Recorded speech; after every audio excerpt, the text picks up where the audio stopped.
Hi, Perry. Welcome, Perry Power. I'm so excited to talk to you again. And Hey, you are the last of our co authors for Relationships for Men by Men that I'm talking to. oh, fantastic. Save the best to last, right? I'm joking. Absolutely. Absolutely. And I don't know if you've seen, I've just looked at some of the reviews that we've been getting, but we've just had really absolutely amazing reviews so far. I'd like more, but the latest one, let me just read it to you. I have not read a book with so many stories of men sharing honestly their stories and life challenges in such a deeply personal way. It covers topics from sexual addictions to bullying. Many men live in quiet desperation, wanting to connect with others, but just not having the emotional maturity to do it or handle it. Before connecting with others, you need to first know how to connect with yourself. It requires being open with your feelings and emotions. Unfortunately, most men are not taught this at a young age, which ends up negatively impacting their future relationships and how they show up in them. Highly recommend this book for both men and women. That's This fantastic. That really sums it up, doesn't it, with what we're trying to get across? it does. This review is so spot on. It's exactly the message that we wanted to achieve with it, and that awareness and that one thing that which is so lacking in the world. So I'm over the moon about this. Yeah, great work. So okay, so Perry, today we're going to talk about your words that you have written. Hmm. So let me get to that. There we go.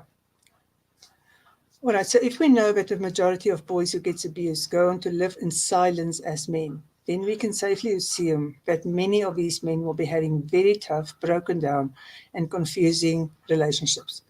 Because if a man has been living in silence for 27 years without about the abuse he went through as a child, he'll be drowning in a whole heap of emotions. And I think it's probably that heap of emotions that we want to talk about. Yeah, yeah. It's and it is actually what I've just said there is very similar to what the review said in regards to we must be able to learn, be aware of the emotions that we have and practice the art of confronting them because if we don't, we push them down. And I saw something, no, I read something in a book very recently. I think it's called The Mountain Is You. And it was saying about how inside of us is kind of uh, like a pipe essentially of water, and the water's gushing through, and we can feel the water gushing through. And then what we do is we put a stop on the end of it, right? Because we don't want the Mm, water to really flow through. mm, And that's representative of the emotions. And it's saying that at a certain point, sure, you could put a stop there, and that's okay. And it is going to give you that temporary relief. And then over time, the water's going to build up and build up and build up until what? Until that sealant that you put on there completely mm, breaks away and the water gushes through and it just takes over. And that I thought was a yeah. fantastic analogy of what happens if we hold down Mm. the emotions. I have for the longest time have really not wanted to cry about anything that was in my past. Because I felt that if I started, it would be like a dam wall that would just Mm, break and take everything with it. And it's interesting when it eventually happened, which was when my mother was diagnosed with terminal cancer. That was the thing that got me to finally start crying and crying about her and about my father and about every cat that ever died and my relationship, the loss of my marriage, every single thing. I started crying about it at the same time. And at that moment, when I started, that whole fear of that damn wall wasn't there anymore. It was just, it's coming out. And afterwards, I cried probably for about 2 days nonstop. And after that, uh, that relief that it was actually finally let out. yeah. Because I do think, I mean, I know you also talk to a lot of women who has been abused. Um, so Hmm. I do know it's not only men who put a stop on their feelings. It's everybody who have felt censored as children or who have felt disempowered to really share how they feel. But Correct. we are talking about men and we are talking about abuse specifically. Hmm. So so let's talk more about that flood of emotions. Um, which emotions would you say is the most prevalent that men are not going to face at all? Shame. Mm. Yeah, 100%. I think shame is just at the height of it all, and is what creates the most sort of shooting threads out that lead to different Mm. coping mechanisms, that lead to self-sabotaging tendencies, ultimately leading down a path to your demise. And that's usually coming from the world of shame. And I think for men as well, specifically, because we do grow up with this image of what masculinity is and how men should be. And then when we are then confronted with something that is so against what we believe, right? I.e., for example, I got sexually abused as a boy by another man. That's so Mm. against what men should be like. And Mm. because of that polar opposite, that's created a humongous gap. And with that gap, it's like we've got a bucket and we're just filling it up with shame, filling it up with shame. And then of course you're gonna have fear. Sometimes it's gonna be guilt. And it's like there's only so much that bucket can take, Mm. you know? Okay, so when there's shame, Mm. people are going to be acting out in different ways. Mm-hmm.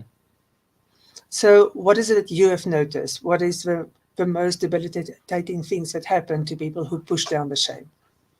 Well, usually when you're pushing down shame, that creates coping mechanisms to. It's like when you're pushing down the shame, it's kind of like if you're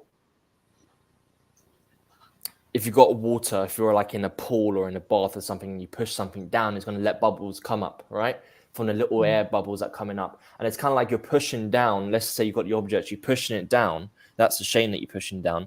And the little air bubbles that are coming up is going to be, for example, um, the voices inside your head, right? So if we use my dad as a primary example of this, because he is a representation of a stereotypical man that went down this path. And my dad became an alcoholic. And then later on in life, like a few weeks before he passed away, I said to him, "Why are you drinking so much?" And he said, "To fight away the demons." He literally gave me a description as to why he became an alcoholic and why he continued to drink.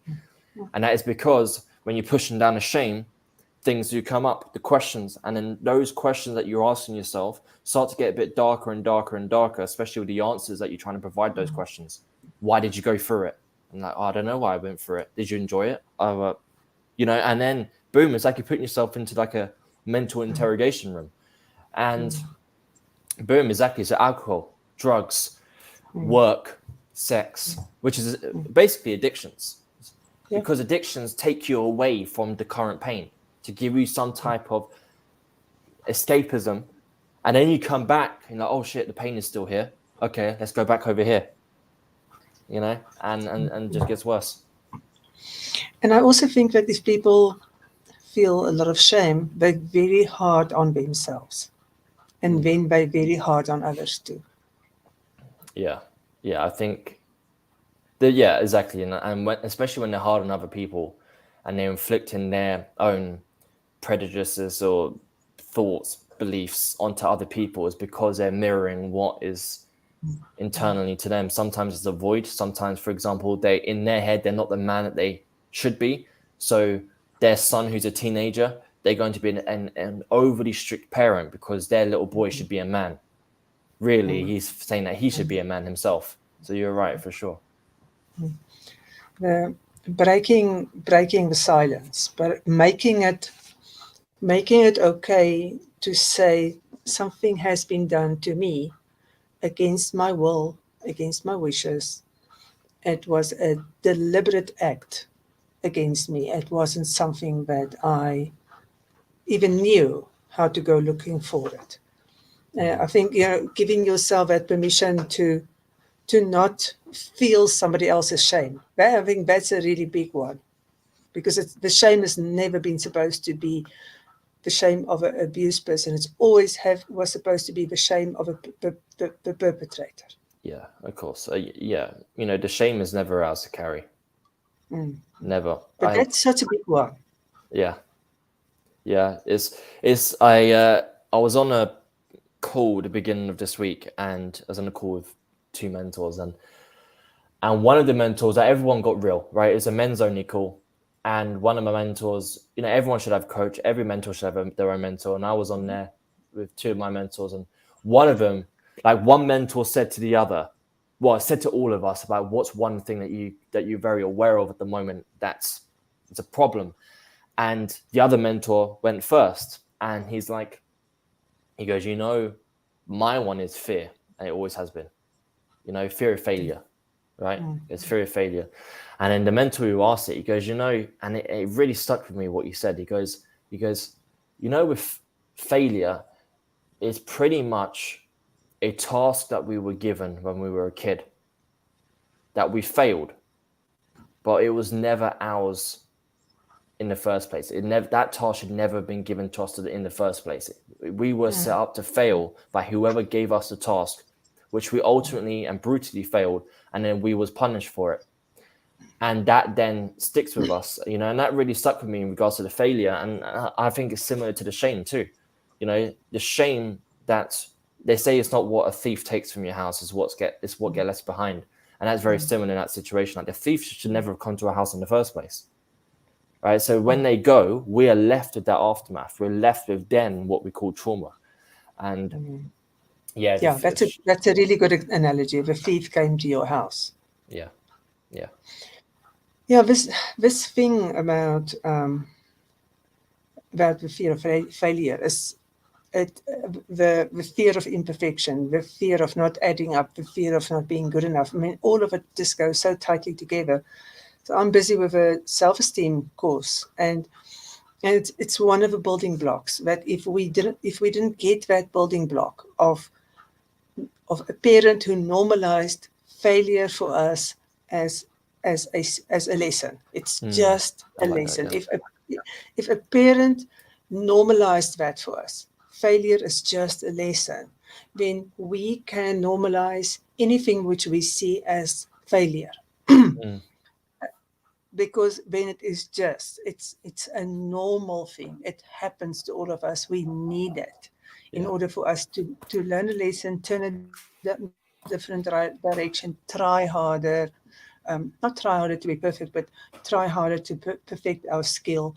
So it's all really normal, but we walk around with this fear of not being good enough, or not matching up, or not knowing it all, or disappointing somebody, which is, it's all normal. It should be normalized. yeah, yeah, for sure. Like my my dad raising me, my dad was my I say this a lot. My dad acted like a very stereotypical military man, even though he'd never been in the military before. Like he just had so many similarities, and but in a negative way, not in a positive way. And he, like, you can't fail. As in, like, if you did, if I was to have gotten something wrong, I'm grounded. If I was to have done something bad, and I was never a bad kid, in my heart, I may have messed up on something, or maybe it's spoken out of line, but and then I would be grounded to my room, and I've only got pen and paper, and I can't leave my room to go to the toilet unless I ask permission. But I'm not allowed to speak to my dad because there's silence in the house, and I have to write him a letter and ask for forgiveness. And so much of that is like, can you imagine what I'm going to be as an adult when it comes to failing? All of that trauma that's been created because of what happened when I did fail, or when I did get something wrong as a kid. Yeah, And so, people so people tend to go to one or two directions. So one is being a perfectionist, so you mm, don't fail, and you just live with that anxiety and that fear and that big thing over you. Or the other one is to go into rebel mode and, like, I will show you. I can't live up to your expectations anyways, and I will show you. Let me tell you how bad I can be. yeah, yeah, yeah. So what you said earlier about parents need to normalize failure, that makes it even more important. Yeah, and you know from your own upbringing, because your dad was very strict. You know, okay, there's a positive side to being strict. We're not going to say that parents shouldn't be strict. We all need boundaries, but it is that unrelenting one, and the one where you still know, in spite of somebody being strict, that my father really do love me. Did you Mm. know that in spite of it? Oh that you yeah, really feel yeah. loved and accepted. Oh yeah. Me and my Mm, dad, we were best friends. mm, And I felt the love from him all the time.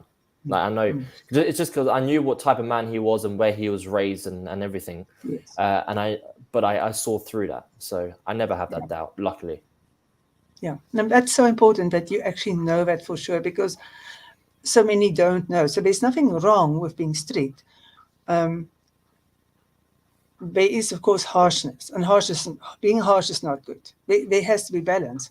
But for a kid to know that you love him, that is the most important thing that you can get. And, exactly. I mean, Piri, I think it's important to notice that you did go through that. You did go through abuse. You did go through, you had to work through your own shame. I'm not going to tell the whole story, it's in the book, of course.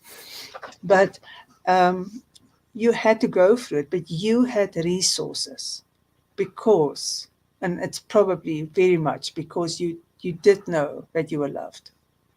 Yeah, yeah. I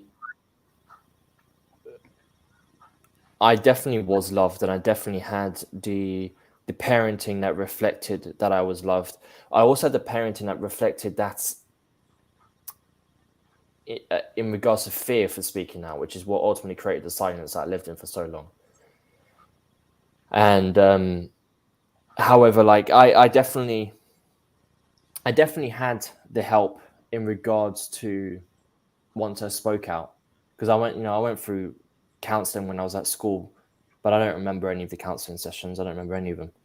And then when I became an adult and I was actually aware, I didn't get professional help other than my own journey of self discovery and personal development. That's been my journey of healing. Um, I haven't been down a traditional path of healing. I have my own way of doing it, which is what I talk a lot about in my content.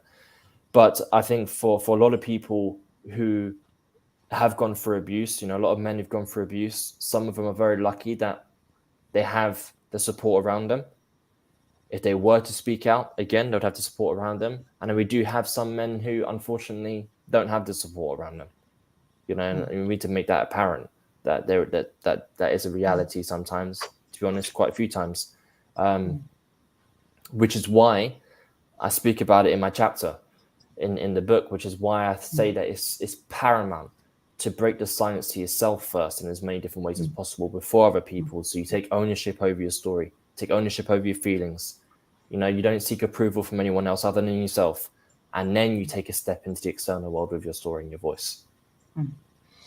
Yeah, because you're going to tend to squish it away. You're going to tend to not look at it Yeah. because it happened, you were young, you don't know what to do with it. And so you are going to tend to find whatever else you can to put on top of it, things that makes life easier for you to live with you. Hmm. Well, yeah, So, you're just going to add on layers and layers. yeah, yeah. So what you're saying is you've got to get really ready to become transparent to yourself and take it out and actually look at that thing which you haven't been wanting to look at for the longest time. Yeah, it's there's many different ways we can describe it. Like one example is that every this is like the traumatic event or events that you went through that then you turn your back on. It's like that has then merged into like a demon, okay? Mm, And that demon lives inside of you, and it's there, and it lives in a dark cave, but it's there, mm, and that cave is going to get bigger, and it's because you can't ignore it. And mm, it's like, okay, well, the time where you then sort of turn around and you go down to that dark cave and you call out the demon, say, hey, listen, I'm mm, out here, let's go, let's rumble, okay? mm, And then sometimes it can happen just at one time. Sometimes mm, you can go down there, you can look at the cave, and then boom, you can go back to your, carry on walking forward. And then another time, stop, but okay, let's do this again. And you turn around, you look at the cave, you look at it for a bit longer, and then you go back. And each time you take one step forward until you draw out the demon. And then boom, you cast that demon away. I think it's a lot like when I finally started crying. It's that willingness to start feeling the feeling because it's not the feeling that's so bad, it is fearing the feeling that is Mm. so very bad. There was a trick that I learned from one of my friends, Janita Barry, when her daughter committed suicide, she was mourning deeply, and she said to me that she was honoring her grief. And I think, and part of it is when you've been abused, there's going to be grief because you've lost something, but there's also going to be rage. There's also going to be disappointment. There's also going to be shame, and it's that willingness to honor all of it. Sorry, I've got a flu, so I shouldn't be talking. You Ah. should be sorry. So that that willingness to honor whatever comes up, because you can't go to whatever is coming up until you've got the willingness. So you've got to Mhm. ignore the fear of whatever it is that you've been unwilling to feel. So that's where you've got to stop. Ignore the fear, become willing, and then really lean into it, which is John Kim, the anger therapist, used that term a lot. And it's quite interesting when you're feeling a feeling and you don't have a name for it, because I think a lot of people don't have names for things. And especially a lot of men don't have names for feelings. And when you just sit with a feeling and you actually like take yourself a little bit and you go like, let me lean into it, and you sit with it, you get that clarity of what it is that you're feeling or where it's coming from. But we're so scared of that leaning into the feeling. But it's such a illuminating experience to give yourself the honoring of a feeling and then leaning into it. Mm. It is, and I do think that a lot of times it can be very, very hard to articulate a feeling into words, because I feel like feelings are so powerful and sometimes so complex that when it's like, okay, how are you currently feeling right now? Sometimes, even to this day, sometimes like I can't explain the feeling. I can feel it, I'm aware of it, and boy, am I here, but I can't describe it. But I feel like sometimes we don't need to describe it. Sometimes, like you said, leading into it is enough, because we are like a sponge and we'll soak it and we'll confront it. And as they say, feelings don't last. They might come and go, but in the moment, they don't last for too long. You know? Uh, Yeah. They live in you if you don't express them. They live yeah. deep down and they have their own dark story going on. And they can cause so many illnesses in us. But when we actually let them go, that's what we call emotional freedom, because then we get free of Mm, everything that has been directing our life under the surface. That's where you feel shame, you're going to react in a certain way. You're going to pull yourself back, or you're going to over um, achieve in order to feel acceptable, or you're just not going to go into deeper relationships. You're going to pull back when you think people are going to find out about me and how unacceptable I am, and so I'm just not going to go deep into a relationship. So there's all kinds of things that manifest in our life because we're not willing, we're not available to the feeling that runs deep underneath. And as soon as we let it out, it doesn't direct our life anymore. mm, hmm. Yeah, and I talk a lot about emotional freedom, because I feel like, especially when it comes to survivors of abuse, emotional freedom is the biggest thing. That Yeah. sometimes I don't even know, they can't articulate it, that this is what I want, emotional freedom. And Yeah, sometimes when I people do, don't like, know. no, and sometimes I say emotional freedom, like, what is that? You know? Yeah, And exactly. but it's like, well, you see that heavy load that you've been carrying, it's letting go of that. That's what it is. Yeah, also it's that story about that fact about stories being told in safe places. That's why group work for anything like this, where you've been feeling shame and you do group work and you've got groups together who come and they talk about it openly and honestly. Hmm. That's why it's so powerful, because then your story just becomes your story. It loses its power over you. Mm. Hmm. Yeah, it is. I've got the Power Tribe, and there's like just under 2,000 survivors in there, and the number one thing that they always say is that it's a safe. I had somebody message the other day saying that if this group didn't exist, I wouldn't be here anymore, and that's because of the shame that people live with. But then once they find a group, like, wait, you was abused by a family member too? You was abused by a family member too? You? Whoa. Wow, I didn't know that there was. I didn't know there was one other person. Are you telling me there's only 2,000? Yeah. You know, so that's how big it is. Yeah. And all the feelings we are feeling is quite normal. It Mm, I am not the only one is such a powerful realization. Yeah, I'm not the only one. exactly. Yeah. And then once you can see somebody else healed from this, somebody else, then you get the courage to say, of course I can heal too, because somebody else have healed from this. Yeah. Okay, so I want to go to the next slide. I don't know why it's so long. It's like half of a chapter is on it. You see what I mean? It's half of a chapter. And why? Because I have to read it now. Okay, I can't read the top sentence. But do you want to know what it takes? What takes the top position? I can't really see what it says. And because he's been bunking it up with shame for so many years, his worst fear will be to speak out and have an external world reflect that same level of shame. He doesn't want the external world to be a mirror of his internal world, and so he stays in silence for longer, oftentimes resulting in some type of addiction acting as a coping mechanism to get through the day. And what this does is continue to damage a relationship that could be, if worked on, the answer to the most freeing life of all.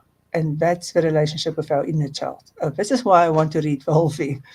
For all who have gone through abuse and ended up with a life of living in silence, we are denying the existence of our inner child. We are ignoring the child that was abused, the child that lives within us, which was shunned the day their mouth was taped shut. That child needs to be set free. Because with each time you break the silence to yourself, you're owning your story, you're confronting your demons, you're giving life to your truth and giving and taking back your power. Very, very powerful. And it's exactly what we're talking about. And I think for this, especially for any inner child work, because that's what I'm doing also, in inner child work, you need that support of the group. And we're really scared of the groups because we're so scared of judgment. Mm. I know we're fearing the one thing that will help us the most, Yes, yeah, right? it's true. Yeah, Because you get a family there. You get a family yeah, that's exactly. unlike any other family.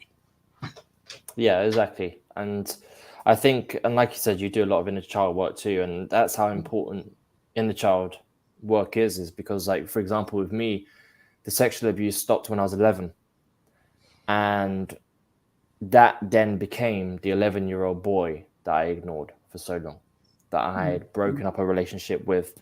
And it was only when I, many years later, ended up doing it was my first, we talked quite a few years ago, it was my first introduction to inner child, to the concept of it. And I was put through a meditation in short where I was walking along the beach and there was a kid building a sandcastle on the sand. And I take this through with clients now and it's always so transformational. And kid is building a sandcastle and I'm looking around and there's no one else there. So I walk up to the child, child stops building the sandcastle, stands up and turns around. And it's like, that's you when you were younger. And everyone will picture what that child looks like, and everyone is going to have an age for that child, and it'll be a subconscious thing. And it's always very interesting at what age that child is. And for me, the first time, without even realizing that was an 11-year-old child, and I was like, well, it makes sense. That's who I need to get back into contact with. This is who I need to speak to right now. This is who I need to build a relationship with. And that's why I talked about it in the chapter, because men have that inner child. Men don't want to seem silly, because it's like, well, I'm not going to act like a child because I'm a man. Well, that's just one thing out of any. How you do one thing is how you do everything. It's like, okay, what other things are you suppressing because you don't want to seem like a fool? When really, if you actually get in touch with that, that's probably going to help you build a connection with the child that you stop talking to. Yeah. So we're very scared to do that. And we often say we don't want to go blame our parents. We don't want to, but it's got nothing to do with blaming anybody because everybody's parents are just doing the best they can. But it is becoming really real with your own story and owning your story and getting to know your story so that you can go back and reparent yourself.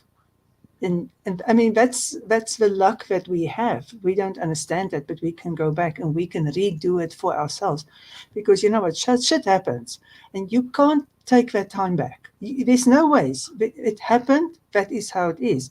And you can, as a grown up, you can say, my life is so terrible because this happened to me and that should never have happened. And that is, and poor me and whatever it is. And you can have all these triggers and take it out on everybody around you. And you can be a bundle of reactions. But when you get real with yourself and you say, shit happened, that is just how it is. I get to redo it as an adult because I'm not that helpless child anymore. As an adult, I have a choice to Mm-hmm. go back and reframe my entire story, experience it as an adult because I can go through that experience as an adult with support, especially. And I can then find a way in which I can look at it differently. And I can find a way in which I can handle it as an adult. And we're so scared to redo it because we somehow has this impression that I need to go and be that little child again and feel as desperate and as contaminated and as used and really as powerless Mm. as I was. Mm-hmm. But we never have to, because as an adult, you don't have to be those things. You are not powerless as an adult. Don't have to be desperate. You don't have to feel like you have no say because you've got all these adult privileges. Yeah. And Yeah. that's the defining difference for us to just realize we can be willing to go back and we can go and experience those feelings. But we can, because we're an adult, we can feel those feelings very differently in a way that we can handle it. Our psyche don't have to crumple because we can, with adequate support, we can actually just pass it through and so that we can move through it and carry on to a place where it is just our story. It doesn't define us anymore. Mm-hmm. Mm-hmm. 100%. When I was on that same call at the beginning of the week, he said to one of the guys there about how you can become become a father to all the parts of you that need it, Mm, mm, right? And I was like, mm. that Yeah. was really powerful. And for women, it could be the mother, saying or the father doesn't Mm, doesn't matter. mm, And I found it very powerful because a lot of people have mummy problems or daddy problems. I had big time, well, mummy problems. She left when I was 4. Daddy problems because I was raised in his parenting. And I have big, like today, I have big control issues. I don't like to be controlled. I don't like people putting things in my calendar. It mm, mm, just don't come near me, right? In that sense, let me control it. mm, And some of the times, a lot of times, it's very childish because it's just. mm, But I know why I'm like that because my dad controlled me 100% of the mm, time, mm, and that was actually when he said that, I was like, that makes sense. I'm still got so much pain from how I was parented. Whereas what I need to do is let go of the old caregiver and mm. adopt a new caregiver, which is a new father that I need to be to those parts of me that was wounded Yeah, from the old caregiver. yeah, Right? yeah. This is the amazing thing. As an adult, you can decide to reparent yourself in the Yeah. way you would have liked to be parented. And and the Mm, very interesting one is because if you have adult child syndrome, which is everybody who had to grow up too early. Because when you have to grow up too early, if you take responsibility for a parent in any way or for yourself way too young, then you grow up so early that you actually cannot handle authority figures because they have to earn their respect before they can be an authority figure in your life because you essentially had to grow yourself up. So it's very much part of adult child syndrome too, mm, to just do not like these authority figures in your life.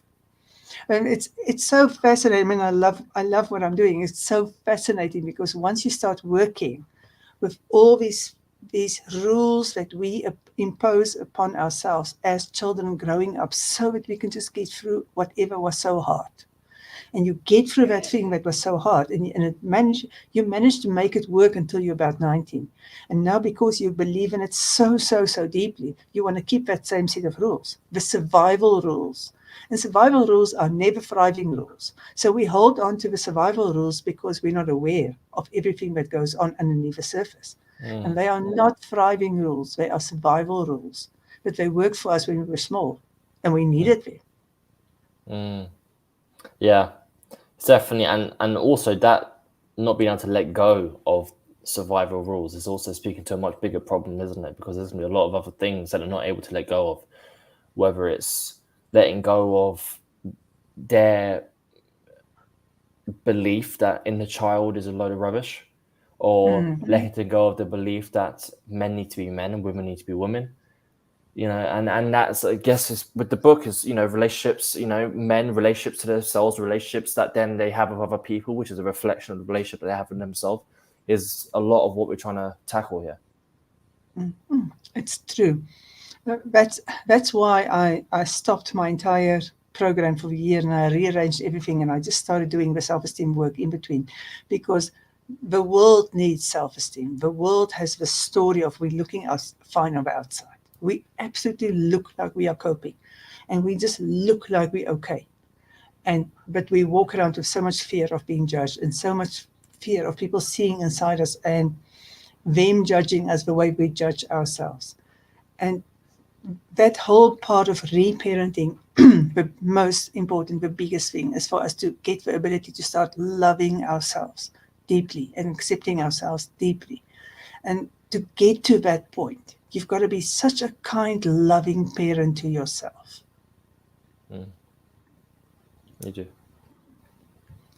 It's not an easy place to get to. I mean, you've got to be really No. committed to not stay in the place that you've been in for such a long time before you get before you get to the place of being Well, committed. exactly, and I've spoken quite. It's weird. It's quite. I've had quite a few messages this week, and we're only Tuesday, so yesterday and today, I've had three people say it so far about how I'm like, can I support you in any way? And they're like, I'm so lost right now. I'm like, that's fantastic. I'm like, why is it fantastic? I said, because you've stepped out of the Mm. world that you knew. That Mm-hmm. that comfort zone in a way, but also in a way it was survival mode, right? Mm. So it's not entirely comfortable, but in a way you know what you're doing. You're in a Mm. sense of in being in control. But now you're like, right, I need to shed this part of me. Now I Yeah. need to take a step forward. Now you don't see anything in front of you. There's no clear path. And then you Mm. feel lost. But that's a fantastic sign, because if you're in Mm. a place where you're feeling lost, then that essentially means that you're not following someone else's path, and you're not staying Mm. on a path that didn't really get you Mm. anywhere. Okay, you are now setting your own path, and just continue to walk. I don't care if it's pitch black, just walk, because it's better Mm. than where you were. And what you'll soon realize is that the light will start to come on, and Mm. you'll be looking behind and you won't even recognize the person that you once was. Yeah, we can do absolutely nothing without willingness, and we can do absolutely nothing without awareness. So, without willingness, we're not willing to look at it, and without awareness, we don't even know where to start. Mm, So, whatever it is that makes us walk into a wall, whatever that discomfort is, it's such a blessing in our life because it makes us willing to look at what am I not seeing, what am I missing. exactly. So let me go to slide three. It's again, it's a whole chapter. Let's see. Okay. I guess the problem I never thought my dad had a problem was that I was so conditioned to my dad never being wrong. Everybody else was, but not him. So I wasn't conditioned to him being a human being that has flaws. A mask to make me fit in better within social situations. A mask to help me operate better around women. A mask to help me be more macho around men. A mask to help appear that I have it all together. There was a mask for everything. I want to stop here. We can read the last part of it just now. Okay, let's start with your dad. So I think a lot of us are conditioned to not question our parents and just to believe that this is the way it should be. Hmm.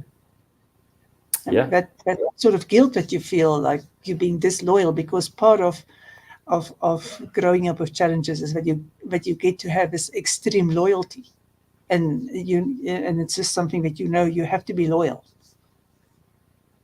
Yeah. We're definitely brought up to believe that our parents never get it wrong until you grow up and you realize that parents are just doing their best, as you said Mm. earlier on.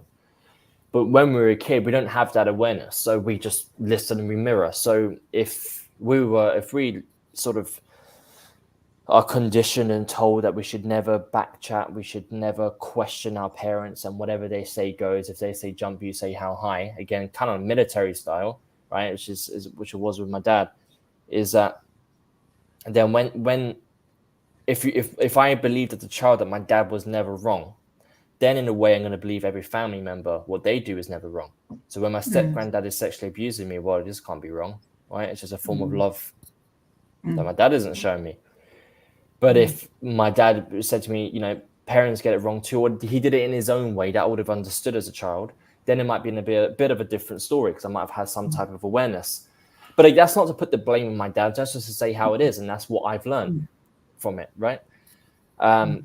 But in regards to in regards to the what was the beginner part again about?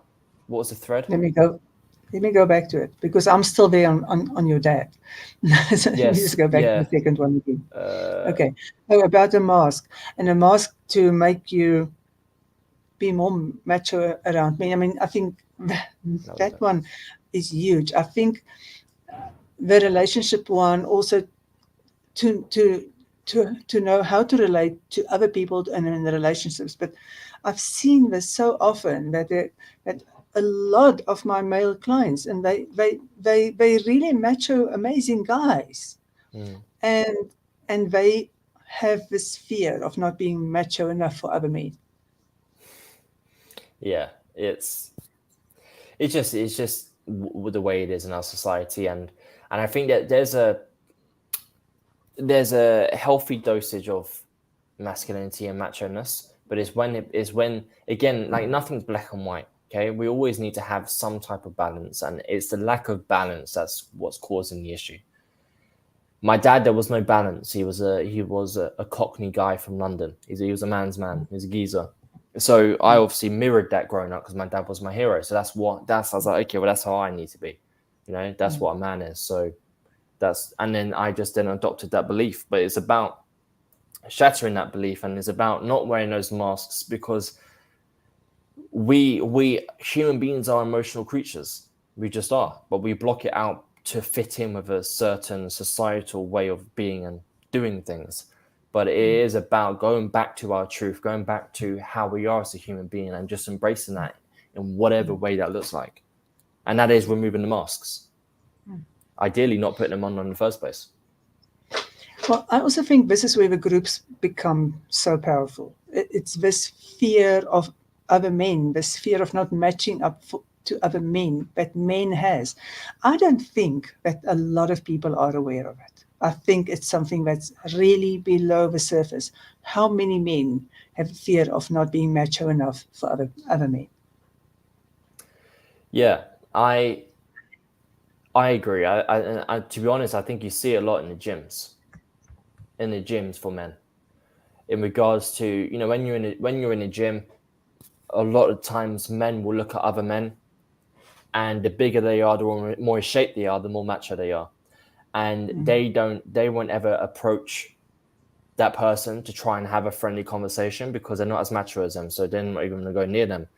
But then I see it all the time. Usually, in every gym you're a member of throughout the years, there's always at least one guy who, to be honest, talks more than he does works out. He just goes to the gym for a social thing, but he knows everyone, or he or she knows everyone in the gym. And like, how on earth does this person know everyone, right? But you also will see that person that will talk to the biggest people in the gym, the biggest guys, the most macho of macho. And I see it all the time. Where I'm like, I will look at somebody, for example. Let's paint a stereotypical, a bald guy, tattooed, huge. Okay, I'm like, okay, he's as macho as they come. And like I can say that one person would look at that and be like, wow, he's macho. I'm not anywhere near that. And even at some point, me even try and talk to him or go near him. Then I'll see a very skinny guy who's not stereotypically macho, who will then will go and talk to the big baldy guy, and all of a sudden that big baldy guy smiles, and a smile shows you how big the heart is within that person, and then you're like, what even is macho? It's just this creation. You see what I mean? That causes this disconnection and doesn't give us the opportunity to ever even meet beautiful human beings like that. The, comparing ourselves is a Comparison, yeah, disease. yeah, for Yeah, sure. comparing ourselves to anybody else, and rather than finding our own standards.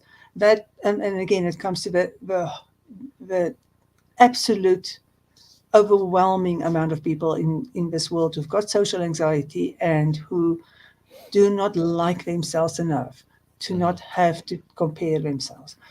It's a huge blessing when you grow your inner confidence and you start understanding that I am the only one who can be me, and I'm the only one who can own my standards for me. I'm the only one who can decide what is working for me. You know, if you're a guy, you've decided what size biceps is important, or is it really important for me to drive a fancy car and have a beautiful girlfriend, or is it important for me to be a guy with integrity and one who is willing to encourage others and be honest about his feelings, and that sort of stuff. Because for me, the most beautiful thing is somebody who has integrity, Yeah, yeah. and without that you can be anything else, and it's not the same as having integrity. Hmm. Yeah, I agree. Integrity is, and it is when men can show raw, vulnerable emotions and principles that they live by, and they don't let their concept of masculinity or their ego to create a separation between who they think they need to be and who they ought to be. It is crazy. But I do, I do see more men, and I think this is just a beautiful thing. We've got a long way to go still, but compared to 5 years ago, compared to 10 years ago, a lot of progress is happening, and I'm sure you probably agree with that too. Yeah, and you can just look at our book. You can absolutely just look Yes, at our book, exactly. see the And see that. reaction to it, see. And also I saw every guy who I talked to originally and then did the chapter, and then in the chapter they progressed to something that was much stronger than our first conversation, because I talked to everybody at the summit originally, and then the story that came out in the book is so much more powerful because they had this period, the 6 months in between before I started Yeah. writing, in which they grew in their own story, and they've been just able to share it so much more clearly, authentic, and with such bravery.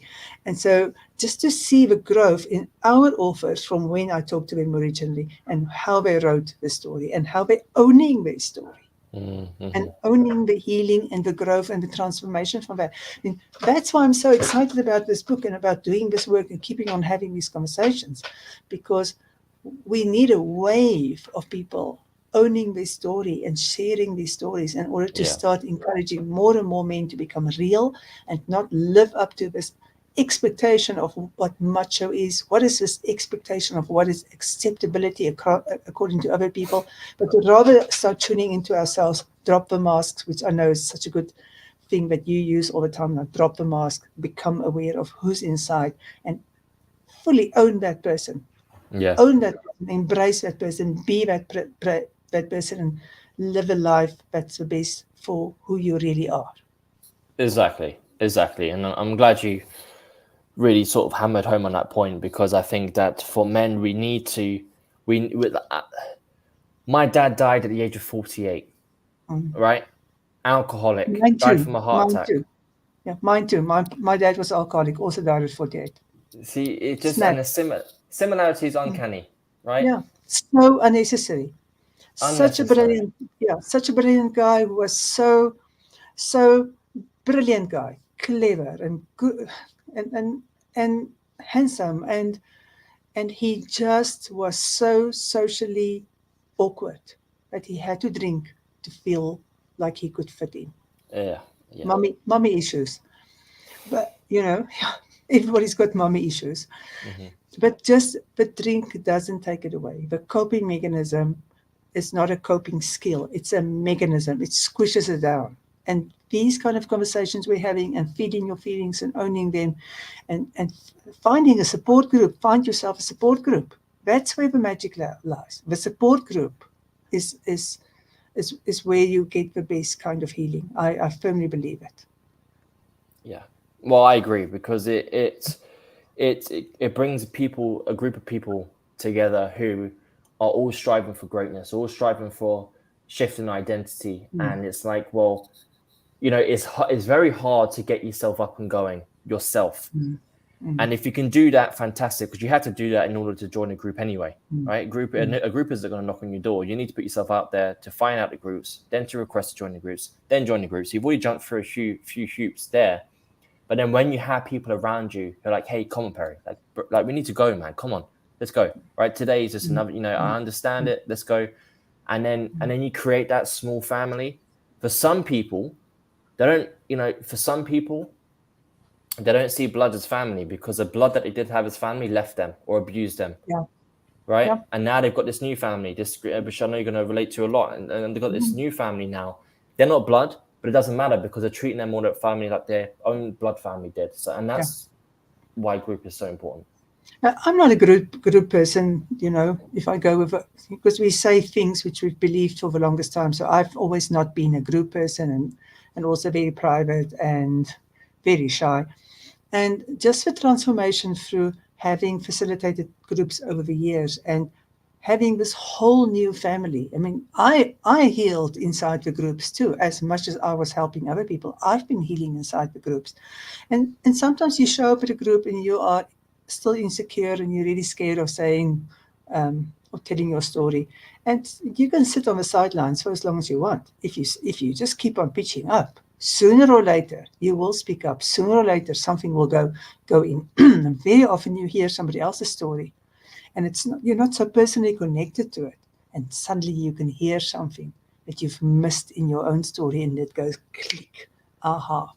And then one day you become that person for somebody else, where you can be that light for somebody else. And when you start doing that, you are really solidifying your own journey. You are solidifying your own healing by becoming the help for other people. So it's Mm, this magic on magic and magic mm, in groups. So let me go to the last paragraph. This book is about relationships for men, and I believe that a lot of men struggle to have intimate relationships with those around them. Why? For some, the ego.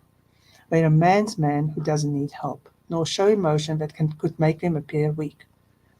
And for some others, it's out of fear. Sorry, you have to talk now. yeah. Well, Because my we throat is working. I that's fine. I mean, we talked about it quite a bit already in regards to men's ego Yeah. and masks and how if we speak to a man and we say about you need to have a relationship with yourself, they're like, don't give me that woman talk, or don't give me that spiritual talk, or that mumbo jumbo. It's like, what on earth are you talking about? Whereas it is more from a spiritual realm in regards to the connection that we have with ourselves and the connection that we have with our inner child. But you just have to look at relationships that are quite broken and they shouldn't be together, right?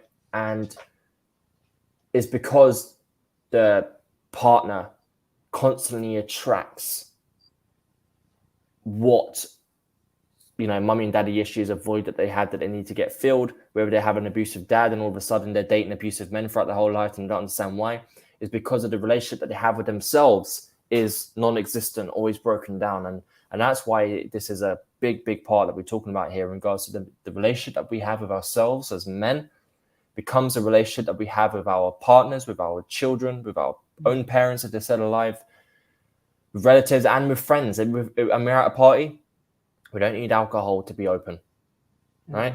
Because we're vulnerable with ourselves. So we can be vulnerable with the person that we meet here at the table to my left, or person on a dance floor, wherever the setting is. And yeah, it's all about mirroring the reflections. Mm. That ego thing, that needing to look perfect from all the ego hurts that we're feeling inside, and that needing to to not look like you're making mistakes or that you are vulnerable. I mean, I think that derails such a lot of men. It derails women too, but I actually think that it derails a lot of men. Just don't look anything except bulletproof. Look like you can handle anything. Um, don't even consider the fact that you're not perfect, that you're human, that everybody makes mistakes. Mm. If we could just drop that stupid mask, Hmm. that's a really great place to start in order to allow ourselves to be vulnerable. There's no such thing as perfect. Exactly. That's how I started with taking my mask off. After my dad passed, it was about taking the mask off, and that became the true journey that got me to where I am today. Okay, I want to check if there's any questions. I don't see any questions right now, so I want to check if there's any questions. I didn't even ask today if people can hear us, but so let me just quickly Could you check if there's imagine? any questions because we're getting to the last few minutes here. This we we've really talked about some big questions here. I think people need to take notes. That's how I feel about it. Mm. So let me quickly check if there's any comments, and if somebody can very belatedly tell me if they could hear us, that would be quite nice. I could have maybe asked a bit earlier. And then please remember that we really like the hearts, and I'm not seeing enough hearts today. So if we can have a few hearts, that would be awesome. And then I'm also going to ask that everybody please share because we know people need this. And of course, the abuse story is the same whether you are a man or a woman. A woman goes through exactly the same through shame, and that's why a lot of women do contact you, right? Yeah, yeah, And but we are really talking about how it impacts men because it's the silent story. It's not the story that's shared very often. hmm So um, if you come on the replay again, please, we like those hearts, and you can leave your comments. And Perry, will you please go onto my Facebook main profile page and just share how people can reach you? for sure. So if anybody, please share your group. If anybody needs support, if you have never told your story to anybody, if you really need somebody to help you through this, please contact Perry. And so share your group, please, your contact details. And you can even go into YouTube and you can also share it there for us, please. That Yeah, would for be sure. awesome. Well, Okay, people remember, I like the hearts. Give us a few hearts. And if there are no questions, we are going to be finishing soon. People sometimes wake up after after I start playing the song. But as soon as I start playing the song, we're not coming back because then I've already ended the broadcast. So, parting thought for guys who struggle to speak in relationships. yeah. I think a lot of men have a partner, husband or wife, that they struggle to speak to. More so, I see it more so a husband who has a wife in regards to because they believe how a man should be, they're going to assume that the wife is also going to be in agreement with how that man should be. So that creates Mm, even more resistance to being truthful with said partner. And I think that again, it does really come back down to break the silence. Don't tell your wife now. Okay, sit with it and confront your story. For example, 12 times, 12 different ways. Okay, to break your silence. So many different ways. I talk about it a lot everywhere. And once you've done it 12 times, on the 13th time, then you sit down with your wife, with your husband, with your partner, and then you tell them, listen, this is what I went through. Because sure, you're gonna want them to accept your story. Sure, you're gonna want them to love you. Sure, you're gonna want them to give you a hug and acceptance. But let's just paint a picture where that doesn't happen for whatever reason. It's gonna hurt. Of course, it's going to hurt. But it's not going to send you back into silence for the rest of your life because you didn't need their validation. You got your validation, and that is what stepping into your power is. And as men, I believe how our society has created this masculinity, in a way we need to form our own masculinity, which is being vulnerable, which is being patient, which is having a relationship with our inner child. In a way, it's doing a lot of things that women are quite good at doing, right? But it's doing it within our own energy. So that's my last thoughts, which is what my chapter is about: breaking the silence to yourself first, and then to others. that's so powerful. I don't want to say anything after this except If you have not bought our book, Relationships for Men by Men, it has been 7 days on number one now in on Amazon. And please, if you haven't got it, please go and get it. Whether you're a man or a woman, this book is so powerful. I just want everybody to have it. And it's, of course, it is the best ever Christmas present. And because I've been sick the whole week, I have not changed the price. It's still on the lowest price ever. So please share with everybody. Alicia, thank you so much for the heart. Shalene and Belinda, thank you so much. Thank you for everybody who has been watching. Perry, your wisdom has been, and your experiences, the willingness for you to share your experience and be so generous and be there for other people, that is truly taking something that could have been seen as a mistake and turning it into a strength. So I really salute you and well done. And let's continue having this conversation. Um, Yeah, Everybody, please share, love, share, comment, ask questions. We'll come back and just tag us. We'll come and answer. Thank you so much, Perry. brilliant. Thank you, everyone who has been watching. We value your time. Amazing. Cheers, guys.